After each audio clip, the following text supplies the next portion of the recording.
listahan niya ng mga orphanages na posibleng pinagdala ng anak ninyo ni Miss Wena. Saan naman nakuha yan?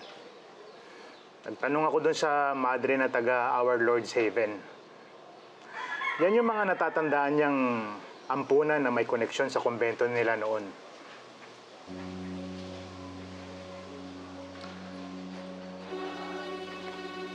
Sige, magtulungan tayo dito.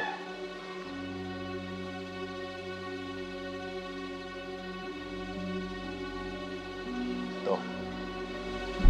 House of Cherubs Orphanage. Inaunahin natin. Saan pa matatagpuan yan?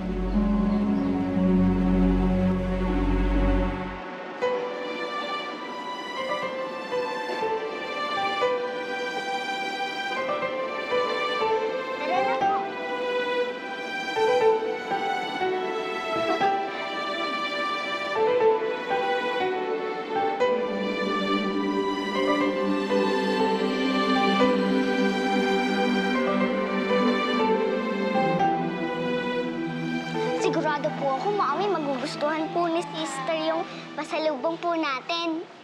Balita ko nga, paborito raw ni Sister yung muffins eh. Opo, paborito po talaga ni Sister yun. Excited na po talaga ako. Mr. and Mrs. Sandejo, good morning. Morning po, Sister. Duday, kumusta ka na? Okay na okay po. May binili po kami para sa inyo. Wow! Pasalubong po namin. Maraming salamat sa inyo. Nag-abala pa talaga kayo.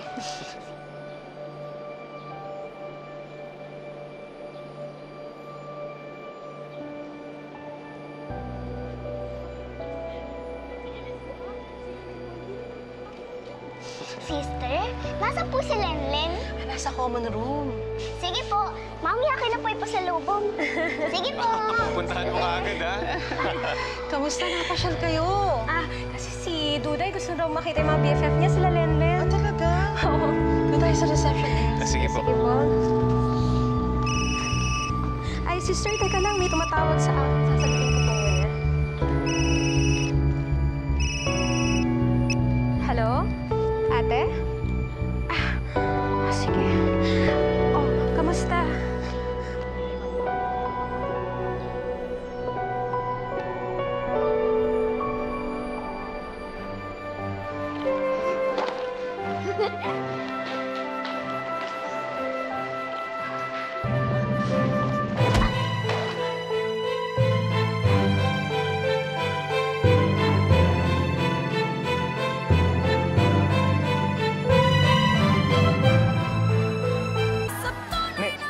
Nasaktan ka ba?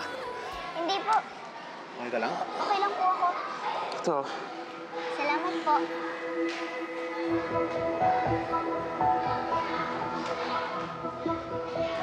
Ayos ka lang? Oo. Nandun daw yung admin. Tara.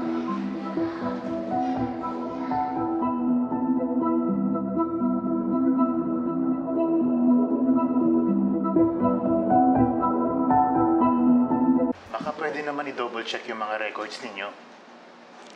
For the whole year of 2012, sir, matatagalan na po. Wala po kaming database dito. Ang mangyayari po niyan, mano-mano. At hindi ko rin po kayang gawin yun. Confidential po ang mga records ng mga bata dito. Anak ng pating ka naman, oh. Nawawala anak ko. Humihingi ako ng tulong sa'yo, tapos ayaw mong gawin. Relax lang. Hindi mo makukuha ang impormasyon kapag ganyan. Kung napakalas, tamad na yan. Miss, pagpasensyahan mo na yung kasama ko. Naintindihan ko po rin, sir. Pero nakikiusap naman ako sa'yo. Baka maaari mo kaming tulungan tungkol sa bagay na to.